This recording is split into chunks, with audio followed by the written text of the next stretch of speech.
ವಾಹಿನಿಯ ಆದಿಲಕ್ಷ್ಮಿ ಪುರಾಣ ಧಾರಾವಾಹಿಯಲ್ಲಿ ಅಮೃತ ಪಾತ್ರದ ಮೂಲಕ ಮನೆ ಮಾತಾಗಿದ್ದ ನಟಿ ರಕ್ಷಿತಾ ಅವರು ದಿಢೀರನೆ ಹೊರಬಂದಿದ್ರು. ಸಂಜೀವ್ ಮತ್ತು ಅಮೃತ ಜೋಡಿಯ ಕೆಮಿಸ್ಟ್ರಿಯನ್ನ ಪ್ರೇಕ್ಷಕರು ಬಹಳ ಮೆಚ್ಚಿಕೊಂಡಿದ್ದಾರೆ. ಆದರೆ ರಕ್ಷಿತಾ ಅವರ ಜಾಗಕ್ಕೀಗ ಪಾರು ಖ್ಯಾತಿಯ ನಟಿ ಮಾನ್ಸಿ ಜೋಶಿ ಅವರು ಬಂದಿದ್ದಾರೆ. ಅಂದಹಾಗೆ ಧಾರಾವಾಹಿಯಿಂದ ಹೊರಬರಲು ಕಾರಣವೇನು? ಸ್ವತಃ ರಕ್ಷಿತಾ ಅವರೇ ತಿಳಿಸಿದ್ದಾರೆ ನೋಡಿ.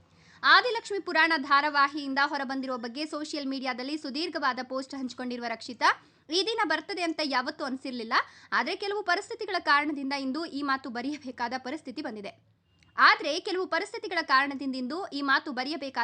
ಬಂದಿದೆ. ಆದಿಲಕ್ಷ್ಮಿ ಪುರಾಣ ಧಾರಾವಾಹಿಯಲ್ಲಿ ಅಮ್ಮು ಪಾತ್ರ ಮಾಡೋದು ನನಗೆ ತುಂಬಾ ವಿಶೇಷವಾದ ಪ್ರಯಾಣವಾಗಿತ್ತು. ಈ ಪಾತ್ರದ ಮೂಲಕ ನೀವು ಎಲ್ಲರೂ ನನ್ನ ಮೇಲೆ ತೋರಿಸಿದ ಪ್ರೀತಿ ಮತ್ತು ಬೆಂಬಲ ನನಗೆ ತುಂಬಾ ಅಮೂಲ್ಯ. ನನಗೆ ಈಗ ತುಂಬಾ ಸಂದೇಶಗಳು ಬರ್ತಿವೆ. ನೀವು ಅಮ್ಮು ಪಾತ್ರವನ್ನ ಎಷ್ಟು ಇಷ್ಟಪಡ್ತೀರಾ ಅಂತ ನಿಜ ಹೇಳಬೇಕಂದ್ರೆ ಆ ಕಮೆಂಟ್ಸ್ ಮತ್ತು ಮೆಸೇಜ್ಗಳನ್ನು ಓದಿದಾಗ ನನ್ನ ಕಣ್ಣಲ್ಲಿ ನೀರು ಬರ್ತಿದೆ. ನಾನು ಈ ಧಾರಾವಾಹಿಯನ್ನ ಇನ್ನೂ ಬಹಳ ಕಾಲ ಮಾಡ್ತೀನಿ ಅಂತ ಭಾವಿಸಿದ್ದೆ. ಆದರೆ ಕೆಲವು ಪರಿಸ್ಥಿತಿಗಳ ಕಾರಣದಿಂದ ನಾನು ಈ ಧಾರಾವಾಹಿಗೆ ವಿದಾಯ ಹೇಳಬೇಕಿದೆ. ಈ ಸುಂದರ ಪ್ರಯಾಣಕ್ಕೆ ಕಾರಣವಾದ ನಮ್ಮ ಸಂಪೂರ್ಣ ತಂಡ ಮತ್ತು ಎಲ್ಲ ತಾಂತ್ರಿಕ ಸಿಬ್ಬಂದಿಗೆ ನನ್ನ ಹೃತ್ಪೂರ್ವಕ ಧನ್ಯವಾದಗಳು.